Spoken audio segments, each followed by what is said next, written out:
Детство Андрея прошло в городе, с заводов которого отправлялись на Байконур космические ракеты. Время от времени воздух всего города на несколько минут наполнялся могучим гулом, слышанным на километры вокруг.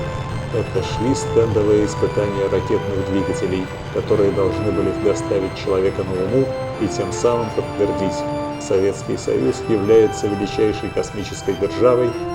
В том, что наши обойдут в космической гонке американцев, загнивающих при своем отсталом общественном строе, Андрей не сомневался. В 1957 году СССР запустил первый в мире спутник, потрясший и унизивший Америку перед лицом всего мира. За этим унижением последовали другие. В 1959 году, снова впервые в истории, Луны коснулся предмет, сделанный руками человека. Этим предметом был шарик, составленный из множества пятиугольных металлических вымпелов, на каждом из которых стояла надпись «СССР». Пройдут тысячелетия, на Земле сменятся языки, народы и государства, а эти вымпелы по-прежнему будут лежать там, между кратерами Архимед, Арестил и Автолик, напоминая: первым до Луны дотянулось государство, называвшееся Советский Союз, и тем самым навеки заслужившее себе место в мировой истории.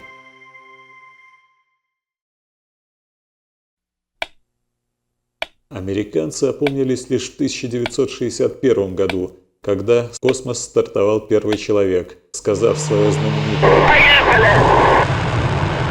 И на его космическом шлеме была все та же надпись «СССР».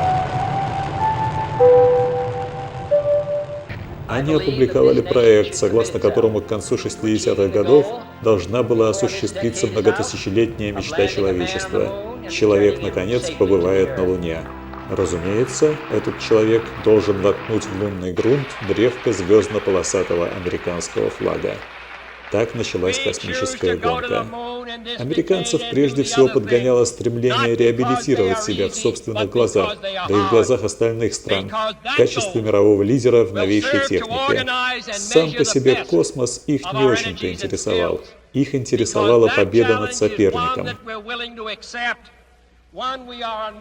Они так и не поняли, что заставляло советскую страну так рваться в космос. Им казалось, что главной целью советской космической программы было унизить их, американцев. На самом деле, если это и было верно, то лишь отчасти. Конечно, советские вожди никогда не дали бы денег на космос, если бы не видели в нем прямой политической и пропагандистской выгоды. Но у советского стремления в космос были гораздо более глубокие корни. То, что американцам представлялось чем-то вроде спорта, для советских было священнодействием, ритуалом, имевшим сокровенный смысл. Чтобы создать общество, в котором человек не эксплуатировал бы другого человека, надо сделать так, чтобы человек эксплуатировал силы природы. А для этого была нужна наука.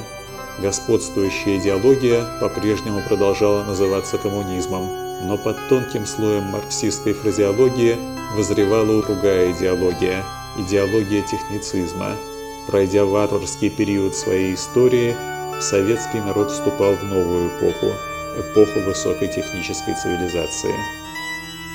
Этот народ быстро превращался из народа крестьян в народ инженеров и ученых. Когда американцы, пытаясь понять причину своего отставания в космосе, стали изучать советскую систему образования, они были потрясены высочайшим уровнем преподавания математики и естественных наук в тогдашней советской средней школе. Именно в этой духовной атмосфере царства разума и торжества науки прошли первые 10 лет жизни Андрея Ладыгина, родившегося на рубеже 50-х и 60-х годов. Это замечательно.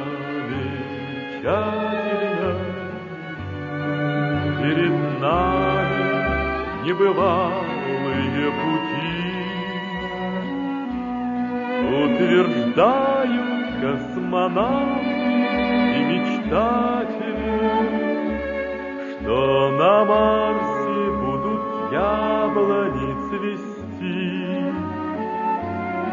Чуть ли не с рождения он знал, что живет в величайшей стране мира, прокладывающей путь всему остальному и отсталому человечеству. Технологическое превосходство Советского Союза над Соединенными Штатами было для него чем-то само собой разумеющимся. Первая в истории мягкая посадка на Луну автоматической станции, на которой были закреплены вымпелы с изображением советского герба, еще раз подтвердила: у американцев нет ни малейшего шанса прийти на Луну первыми. Мягкая посадка Луны-9 произошла в 1966 году. До объявленной американцами даты высадки человека на Луну оставалось чуть более 3 лет. Чем ближе была эта дата, тем чаще город оглашался ревом испытываемых двигателей, теперь уже даже ночью. Лихорадочная работа шла круглые сутки. Между тем, в 1968 году произошло событие, не укладывавшееся в миропонимание 9-летнего Андрея. Американские астронавты первыми облетели вокруг Луны. Впрочем, облет Луны – это еще не посадка. Наши могли обойти их на этом, последнем этапе. Он надеялся на это до последнего момента, даже когда американский Аполлон-11 был уже на пути к Луне. Наши могли скрывать свой запуск и объявить о нем только тогда, когда советские космонавты успешно достигнут Луны.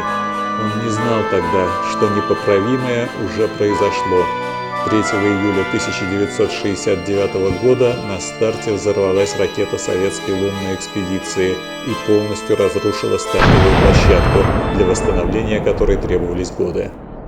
В ночь на 21 июля 1969 года командир корабля «Аполлон-11» установил на поверхности Луны звездно-полосатый флаг. Андрей увидел это в видеозаписи в утренних новостях. Это было величайшим потрясением в его жизни. И не только в его. Что-то сломалось в душе советского народа, комплекс неполноценности перед американцами, выражавшийся до этого в высокомерно-пренебрежительном к ним отношении как к загнивающему Западу, качнулся словно маятник в другую сторону, в сторону самоуничижения и обожествления Америки. Это был удар в самое сердце нарождающейся советской цивилизации, оправиться от которого она уже так и не смогла. Советский Союз лишился первенства в том единственном, что он умел делать лучше всех в мире. Самоосознание самого себя в качестве первопроходца, ведущего весь остальной мир к светлому, высокотехнологическому будущему, потеряло опору. И этот день стал началом конца. Поначалу это было незаметно. Внешне все осталось как было, но это была только видимость. Внутри, в душах, место идеализма занял цинизм. Когда через 22 года могучая империя вдруг ни с того ни с сего рухнула, американцы были удивлены до чрезвычайности. Они так никогда и не поняли, который из их ударов оказался для соперника смертельным.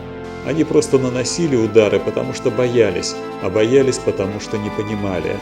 Противник навсегда остался для них загадкой, которую они не хотели разгадывать, и когда он внезапно скончался, они вздохнули с облегчением. Они никогда не задумывались, во что могла бы вырасти эта нарождающаяся цивилизация, куда она шла, к чему стремилась, и не стало ли человечество беднее, когда она, пусть во многом и по своей вине, исчезла. Они знали только одно – это была цивилизация не американского типа, и этого было достаточно. Свою победу в космической гонке тогда, в 1969-м, американцы восприняли чисто по-спортивному, как победу в одном из заездов, за которым последуют другие, скажем, экспедиция на Марс. Они даже опубликовали проект марсианской экспедиции, которая должна была состояться в 1981 году или самое позднее в 1986. Но когда американцы поняли, что советские с ними в космосе больше не соревнуются, они положили свой проект на полку и стали соревноваться с японцами в производстве легковых автомобилей. В то солнечное утро 21 июля 1969 года, глядя на звездно-полосатый флаг, установленный в море спокойствия, 10-летний Андрей Ладыгин уже знал, что не будет его душе покоя до тех пор, пока, опередив американцев, не воткнет древко серпасто-молоткастого советского флага в песок марсианской пустыни советский космонавт.